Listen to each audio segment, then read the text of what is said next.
Hello and welcome to my channel. Well, for those of you that are new to my channel, new subscribers, new viewers, or whatever, thank you. And what I do sometimes is I have insomnia a lot of times. I just can't go to sleep, or I'm on a night shift kind of schedule. So it's quiet at night. There's not a lot on TV. Uh, and one of the advantages of that is that uh, I'm up a lot of times, same time people on the other side of the world are up for a normal life, so you can communicate with more people. But anyways, I was up late at night, and a video popped up from Warthog. I haven't heard from him in a while, and it started off. The video started off with him aiming his camera at a ceiling on a digital clock. It was like 1 a.m., his time when he was filming it. And I think it was around that time or later for me, like maybe 2 a.m. But anyways, right away I knew it was in a hospital environment just from the way the ceiling looked and the clock and everything. Yeah. And I'm not revealing anything that he hasn't already revealed, so this is not like I'm giving up a lot of secret information, that I'm just describing what he put up on the video. And he was talking about how he had been in the hospital, which I didn't know. I knew he had problems, issues with his health, but he's been through a lot, and he went through even more. And when he was discussing about that, he was just talking about the amount of time we have left on Earth, or in life. And it got me to thinking, too, kind of like that about this. So this whole topic, it's kind of involved knives, because it started off with something that Warthog did, and he's part of the knife community. But it also got me to thinking, I've thought about this before. We all think about mortality. And this story could get, like, kind of... It's going to be all personal. It's not going to be made up or anything. These are all... When I tell the stuff, it's not like I'm just making a story up. It's things that I actually lived through. But sooner or later, I remember my first dog that died. I love my dog, and he got poisoned because I guess he was getting out occasionally and attacking the farmer's chickens or something. And rather than shoot him, they put out poison for him and killed him that way. I found this out later on. But you go from having like a best companion, your dog, always with you, to it being dead. And here's your kid. It's kind of hard to process.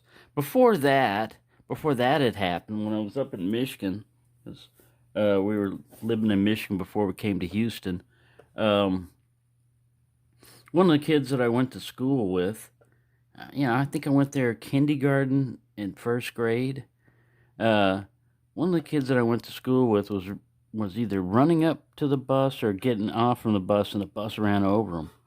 And so I didn't know him real well, but that was kind of like my first, thing about, like, wow, man, people die, even kids die, and you never know how long you're gonna be here. So I'm gonna try to keep it upbeat, and keep it, not too bad or morbid or anything, but throughout this, it's like, if you've seen some, like, Monty Python, stuff like that, it's like the meaning of life, and it's got these different parts and everything, and they're trying to discover the meaning of life. And a lot of people go around and try to profess they know what the meaning of life is, and blah, blah. And I'm not, like saying I've got all the answers or even any answers or the answer. But as far as life goes, what I've kind of figured out is even though the human lifespan is, like, the average person an American lives from this age to this age. Yeah, that's maybe your potential biological lifespan, but there's no guarantee you're going to get that whole lifespan, and there's no guarantee it's going to be because of your health or anything. There's a lot of random shit. But anyways, when you have something you love or people that you love die, you experience a sense of loss. Well, there's stages of grief that we all go through, and I think it's like 7 stages or something, like denial and anger and blame and all this other stuff. But eventually, you reach a point where some of the things that we can't escape, you know, is that we're all going to die sooner or later. And some of us know how long potentially we've got to live, and some of us it's never going to, you know. And everybody thinks, like, I don't want to think about that and everything. Well, that's fine. You can deny that. It's still going to happen. So, I mean, um, I came to the conclusion that you can live your life 2 ways. You can live it, there's more than one, but I mean, you can live your life a couple of ways. One is like to fear everything and try to get everything perfect, like, I'm going to survive, an atomic bomb. I'm going to dig a bunker and I'm going to live in this little cave and I'm going to have all the supplies and ammunition and I'm going to be safe for 200 years. And then something else happened that you hadn't planned for, an earthquake or something. You happen to be, near a fault line. And it cracks your thing in half. And it caves in, you can't get out, and you suffocate to death. But it doesn't even have to be that dramatic. It could be like a mosquito bite. So you plan for everything else. A mosquito bite you, it's some virus he's carrying around, because mosquitoes are vectors, and viruses will be around as long as people are around. And yeah, it gets you. And you hadn't planned for that. You had antibiotics, but that's only good for like bacteria. So, Anyway, all I'm saying is you can worry about things. Now, there's extremes too, It's always good to be prepared, especially nowadays, for all kinds of stuff, just so that you don't have to panic and worry. But the main thing is happiness, is what I'm trying to say. Find happiness wherever you are, and try to be happy if you can, because I'd much rather live a happy life, no matter what the circumstances are, than a miserable life. Even though there was nothing bad going on, it just felt like something was going to get me, and I hadn't prepared enough, and anxiety and worries and fear, and this could happen and that could happen. A lot of weird stuff's going on around the world, and in America especially. And you just got to hunker down and protect yourself and your loved ones, I guess, as best as you can, and stay true to your principles, whatever they are, I mean.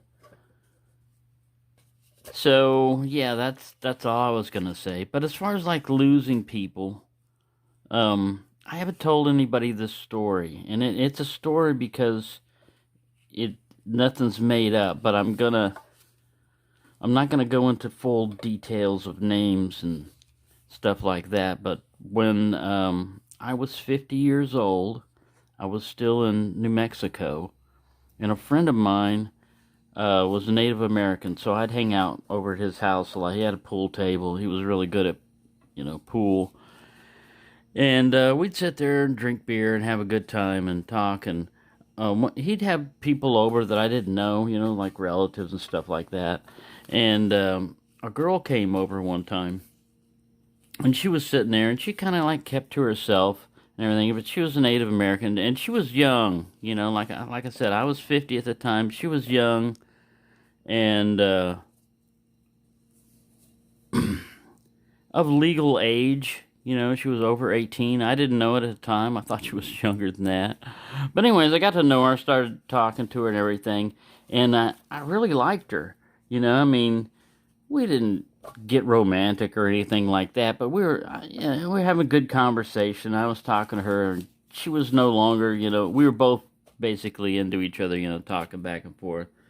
And this was a going away thing for my Native American's friend's son. His son was going to go to California, and this girl I thought was with him. I thought she was going too. And so after the party and everything, I told my buddy, I said, man, that's just my luck. You meet somebody you like, and it's only a one day, or like a one party thing, and you're never going to see him again. And he goes, what are you talking about? And I said, the girl, Shawana. That's her real name. I won't tell you her last name.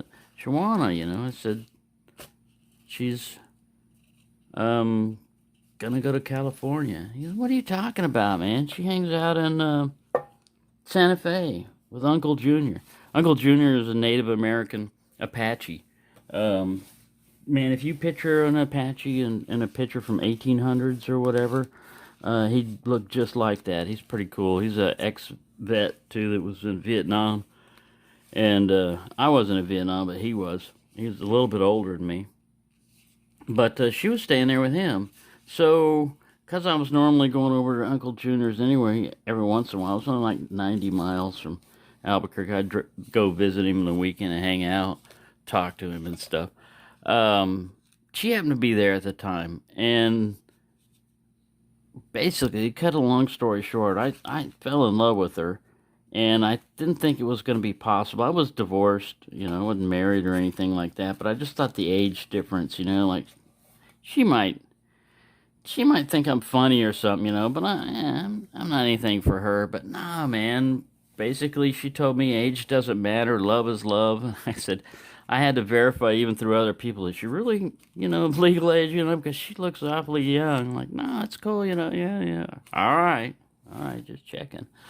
But yeah, so I was in heaven basically. I had a beautiful girlfriend that was younger than me, and that sounds like a big, like macho thing or anything. It's just like when you start getting older, you figure you can dream about younger women all you want, but unless you got a lot of cash and everything, you can forget getting younger girls, man. They ain't attracted to you. You ain't got anything they want. But not all people are like that, and she was one of them.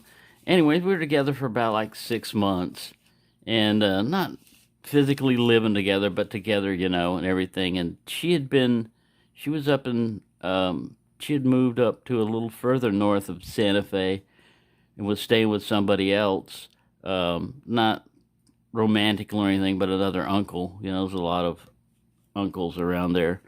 And I remember I was at Uncle Junior's sitting there talking to him, and a guy walks in that we know, and he goes, "Did you hear? Chihuahua's dead." And then we were both like, "What?" He goes, "Yeah, she got run over by a car. More than one car." And then he just walks out, we're left to process that, and it's like, shit. And I went through deep, deep depression, because here I was 50 years old and she was 20. You know what kind of a loss that is? Thinking about the potential, not to me, but her life. She was such a great person. So this is why I never recorded, this story, or it's hard to tell, is because it's been over, I'm 60, almost 65 now. So it's been 50 years and it still hits me like.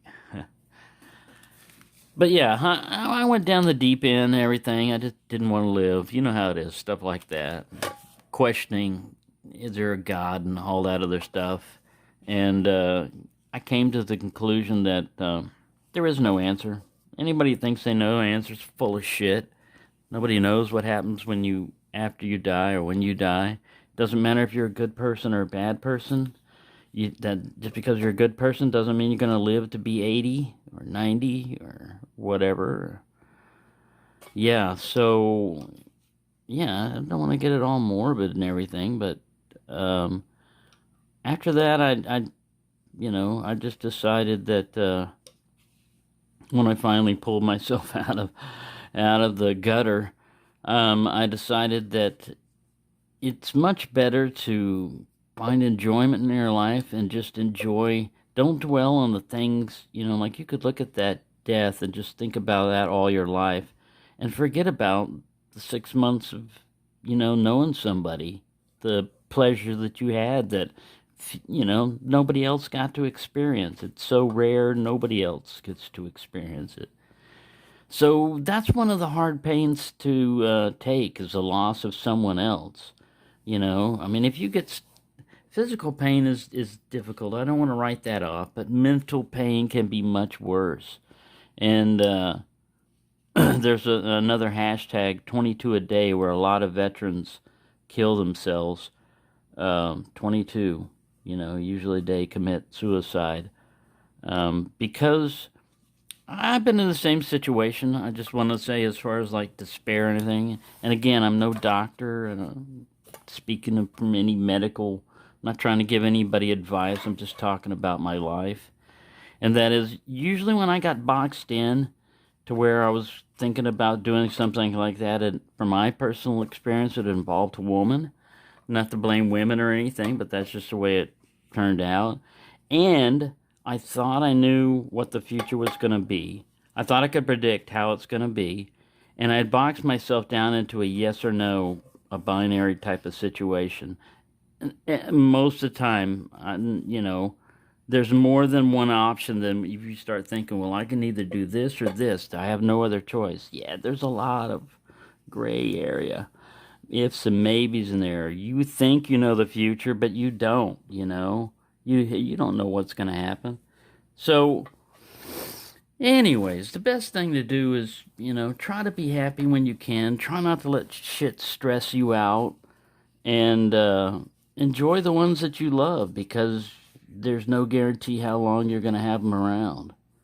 And it doesn't cost you anything to let them know that you mean something to them, because later on, if you live longer than them, later on you're never going to have the chance to say that. Oh, damn, I wish I would have told my kids, this or whatever, or my girlfriend or the neighbor or whatever, Once somebody's gone, it's too late to do whatever you were going to do and make it right or make them feel better. So there's no time like the present.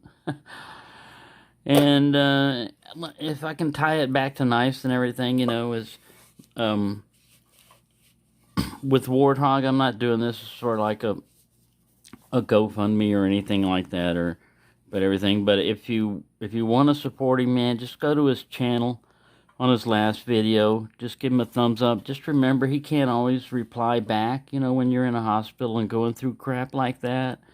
Sometimes you just don't have the physical strength to get it, And he kind of worries about that, and he shouldn't, because this is YouTube, man.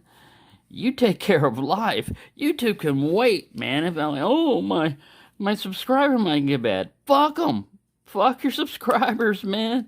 If they ain't there helping you, get up and eat your food or take care of something, they ain't got no right to be pissed off about you not doing a video or not responding to their video or not watching their video or only commenting on one person's video or whatever, Fuck that.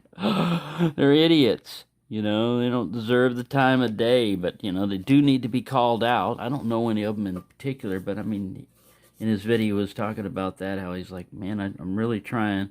He's a great guy.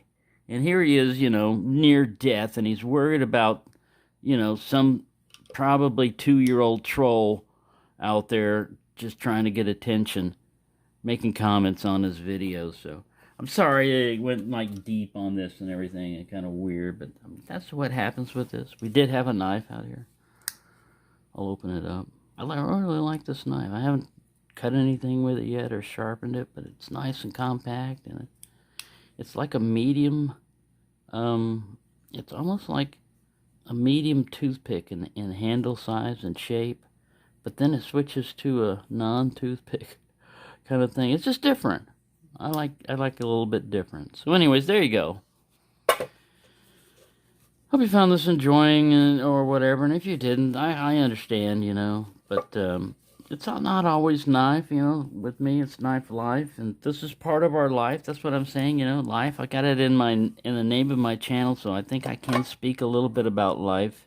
I'm like I said, I'm not an authority through it, but I've been through a lot, and it's not all, like, I'm not trying to say I'm a combat veteran or anything, because I wasn't in combat. I was in the Cold War, so I mean, I'm not trying to, like, do anything like that. The people that actually went out there and got shot at and pieces of them missing and stuff, those are the ones that are heroes, I'm no hero. I'm just a guy that served in the military for 6 years when it wasn't popular.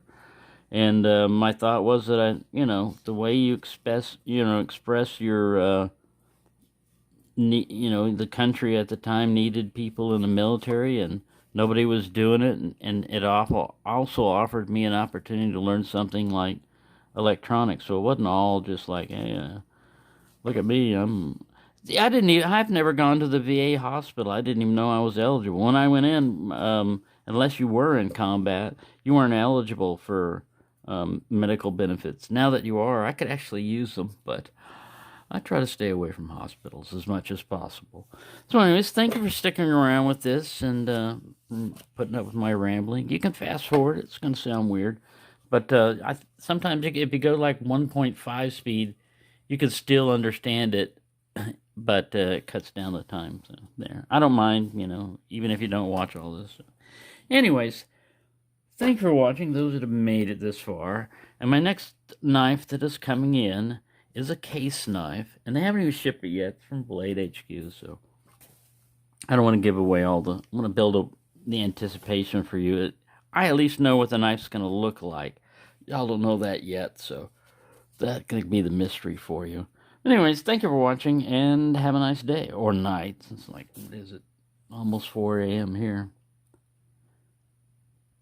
0400 hours for your military type.